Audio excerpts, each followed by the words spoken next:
Estás escuchando en diferido El Gobierno de la Mañana.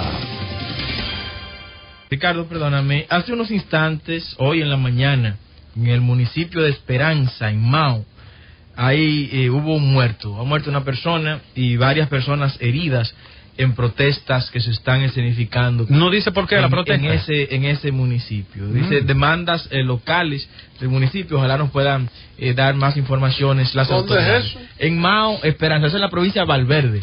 En Mao. Sí. Bien, una lectura sencilla de la encuesta que sale hoy, y solo diré trazos. Ya se ha hablado, don Álvaro Velo Temprano, y ustedes seguro van a abordarlo, pero yo quiero solo hacer algunos trazos generales, porque la leí 2 veces, y anoche tuve acceso a datos de la encuesta, no completa ni con la ficha, pero tuve acceso, porque siempre uno está prevalecido de gente que le hace llegar datos. 56% ve la situación llevada de forma incorrecta. Tres grandes preocupaciones tiene el pueblo dominicano, 3 grandes preocupaciones. Una es cuando le preguntan y otra es cuando lo ponen a opinar, que son maneras distintas de medir la percepción que tiene la sociedad. Cuando a la gente lo ponen a opinar de cuáles son los problemas, el desempleo es el número 1 siempre. Don Álvaro, la corrupción está en segundo lugar. ¿Cómo? La corrupción está en segundo lugar. Tiene un 35% y el desempleo tiene un 47%. Esos son los 2 grandes males que la gente opina son su mayor preocupación. Pero esta lista, permítame, dice lo contrario. Sí, señor. En esta lista, yo tengo aquí, habla de los graves problemas que considera el pueblo. 1, la educación. 2, los periodos de un presidente. Que se preocupen por cada ciudadano. Luchar contra la delincuencia. Sí. Mejorar la economía.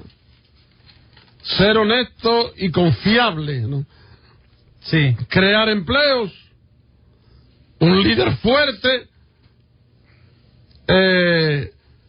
Si merece o no un periodo, es un tema que preocupa. Y en último lugar, la corrupción. Fíjese qué ocurre, que ese renglón que usted toma es el de los atributos personales. De cada líder. De cada líder. Sí, Lo que pasa es que usted tiene la hoja suelta. Fíjese, usted tiene la hoja suelta de los atributos personales en lo referente a cada uno de ellos. ¿Cuáles de esos atributos le atañe? Donde el presidente Medina, lógicamente, domina en educación y como que merece ser presidente nueva vez. Pero está segmentado ahí por cada uno de los, políticos. Tiene razón cuando usted hace la valoración del renglón completo. Sin embargo, en las preguntas que se le hace a las 846 personas que son los entrevistados, de forma directa y cerrada de los problemas, entonces opinan en el siguiente orden. ¿Cuál de estos temas le preocupa más a usted? Esa es la pregunta directa, don. Es la pregunta. Y la otra es de los atributos que ellos le endosan a un presidente o a un líder. Lo que debe hacerse en el país, los líderes, lo que deben hacer en el país. Sí, lo que debe hacer un líder. Luchar contra la corrupción está en el 10º lugar. En ese renglón. Y tiene razón. Pero cuando a la gente le pregunta cuáles son los males que le aquejan, un 47% dice el desempleo. O los problemas que tiene la sociedad. 47% el desempleo. 35% corrupción. Y cuando le preguntan la situación de la economía, 53% dice que la economía empeora. 56% dice que va por el camino incorrecto. 82% dice que la situación del crimen ha empeorado. Y ahí aumentó más de un 14% con relación a las encuestas anteriores. Entonces, uno se preguntará, ¿y cómo un país que el 56% dice que va incorrecto, el 82% dice que empeora la situación del crimen, el 60% ve que la economía mejora, ¿por qué valora tanto al presidente? Porque la valoración del presidente casi siempre, y estos juicios de valor, se hace de manera análoga, comparativa, o con los presidentes anteriores o con los que fueron y gobernaron el país. Y entonces el presidente tiene 2 grandes fortalezas, que son la educación y el atributo personal, que son los 2 cimientos fundamentales que tiene Danilo Medina. Con respecto a Leonel Fernández, 38% le favorece, 79% le desfavorece. En el 2012 un 66% le favorecía su labor y hoy lo hace un 28%. Leonel tiene un problema serio y es que con el tiempo las variables negativas le aumentan. Cuando se menciona la palabra corrupción, ¿cuál es el primer nombre que aparece? Leonel Fernández. Cuando se dice cuál es el que usted más rechaza y no votaría, ¿quién domina? Leonel Fernández. Dice la encuesta, ya haciendo una valoración y un cruce, que el tema de la corrupción a quien más afecta es a Leonel Fernández Reina. Por eso, el grupo de Leonel no quiere ni que se mencione esa palabra. Ahora hay un aspecto importante en esto. La segunda vuelta entre Leonel e Hipólito, Leonel sacaría 48. Hipólito 37. Miguel Vargas un 19 y Luis Abinader un 42. Pero hay una medición que es más interesante. ¿Por quién usted votaría en primera vuelta? Y en el mismo renglón está tanto Hipólito Mejía como Luis Abinader. Frente a Leonel Fernández. Estamos diciendo en un escenario sin el presidente Medina. ¿Por qué la encuesta mide a Mejía y a Abinader en el mismo renglón y en el mismo momento? Si se supone que ellos, si uno va, el otro no va.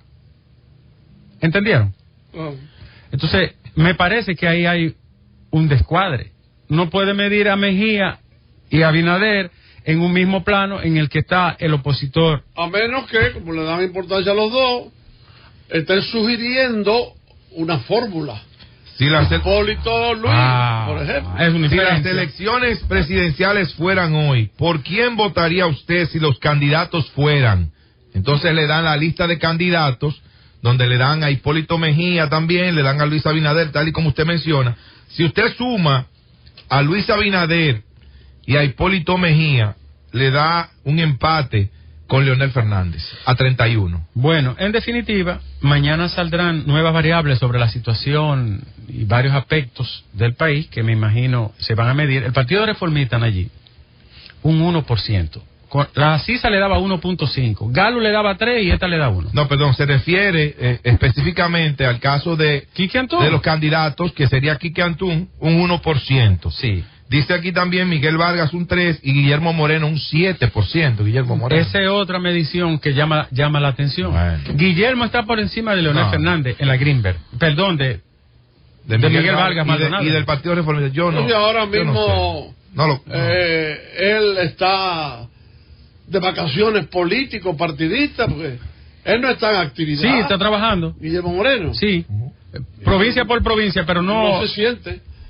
Bueno, ahí ponerlo en comparación con Quique Antún. Quique Antún apenas está iniciando una actividad. Bueno, pero no ha promovido una candidatura presidencial. Está, creo, cuando se habla de candidatos. Pero no acaba de terminar de empezar. Pero ¿Cuánto tiempo tiene? Es un partido tradicional.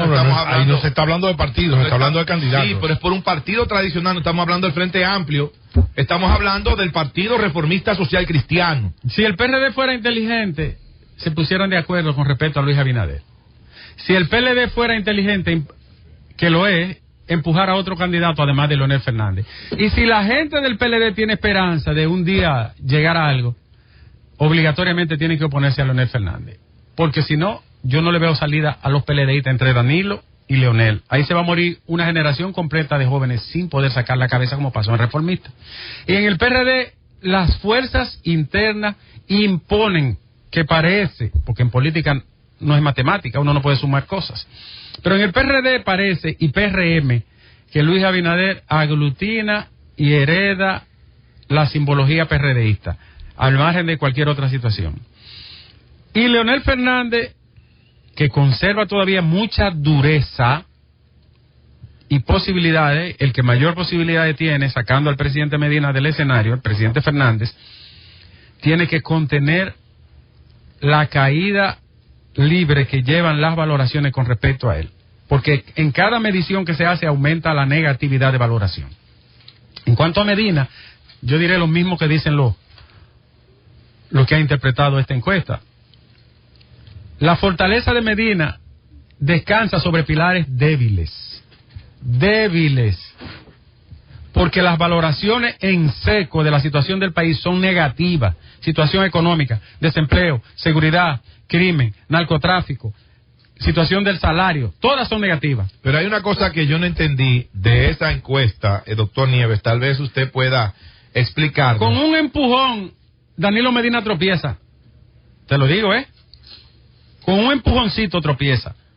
Porque son frágiles sustentos de popularidad y de adhesión y simpatía que en la medición misma se establece que cuando se sacan a los PRDistas, ellos, más de un 80% de ellos, se inclina por él antes que por cualquier otro candidato. ¿Por qué cuando se enfoca el escenario de segunda vuelta, los porcentajes no suman el 100% si solamente son entre dos candidatos? Porque analiza que hay una franja ahí, que dice que no votaría y parece que ellos lo asumen. Pero que independientemente, por ninguno, pero está y que mal, se abstiene. porque independientemente de eso, esa parte no se contabiliza en unas elecciones. ¿Entiende? Usted tiene que tomar solamente la gente que dice que va a votar, y de los que van a votar, entonces ahí tiene que dividirlo entre dos, y lógicamente eso tiene que darle el 100%. Para mí en esa parte ahí hubo un pequeño fallo. Pero es que eso, Nayí, es después que se va a las urnas. En las urnas sí, tú tienes que contabilizar el 100% y ahí fulano sacó tanto. No, pero Nayí dice algo lógico y razonable.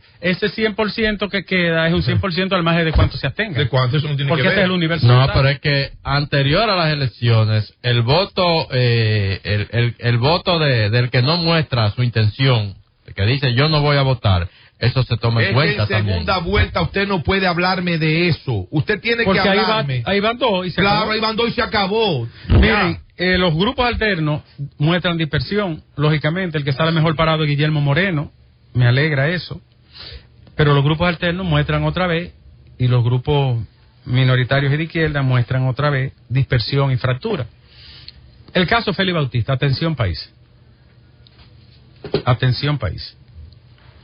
No voy a hacer ningún juicio de valor ni crítica, las he hecho otras veces con respecto al magistrado Alejandro Mocoso Segarra cuando fue fiscal del Distrito Nacional. Todo el mundo sabe mi posición con respecto a él, siempre lo hice en un tono duro, aunque respetuoso de su dignidad. Pero ustedes saben que siendo el fiscal del distrito, cuando estaba leyendo, se iba a leer la lista de los turpenes del caso Figueroa Agosto, el fiscal que llevaba el caso tuvo que pararse y obviar todos los nombres de los peje gordo del caso Figueroa Agosto. Siempre lo he dicho, lo critiqué y todo el mundo conoce mi posición. Ahora, mirándolo a él como juez, como magistrado, yo tengo dos elementos que resaltar. Primero, es un hombre que viene del Partido de la Liberación Dominicana de adentro, cercano al presidente Fernández, muy cercano. Como el otro también, porque ahora la gente está entendiendo, cuando nosotros hacíamos las críticas, de qué significaba dejar la justicia completa y toda en un grupo político, en las uñas de un grupo político. Si hay justicia, cuando un sector político tiene el control total de ese instrumento. ¿Ustedes recuerdan cuando aquí, en el caso Mari Peláez, llamó a un cura de Piedra Blanca, provincia de Monseñor Noel, y dijo, aquí no hay ni un banco, aquí no hay nada, con respecto a una iglesia que la entonces imputada Mary Peláez estaba supuestamente amueblando en Piedra Blanca? ¿Ustedes recuerdan qué dijo ella? ¿Quién le dio esa obra? Ahí están los audios. Esa obra la dio Félix Bautista, hoy senador por San Juan de la Maguana, a Mary Peláez. En ese momento el magistrado Mocoso Segarra, que era el líder de la investigación del caso Figueroa Agosto, entrevistó a Félix Bautista. Yo solo pregunto, ¿lo entrevistó? No estoy hablando, ni siquiera lo interrogó, fíjense que no estoy diciendo eso. ¿Lo entrevistó? En ningún momento. Ustedes recuerdan que el magistrado Mocoso Segarra fue el que llegó a acuerdos que permite la ley, plea bargaining, figura del derecho americano, que es el derecho negocial, facultad que tiene el Ministerio Público de establecer arreglos con determinados sujetos involucrados en redes delictivas para tener más ventaja y ganancia de causa con respecto a otros.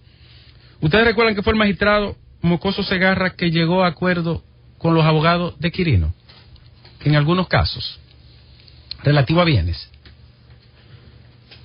¿Y por qué digo esto?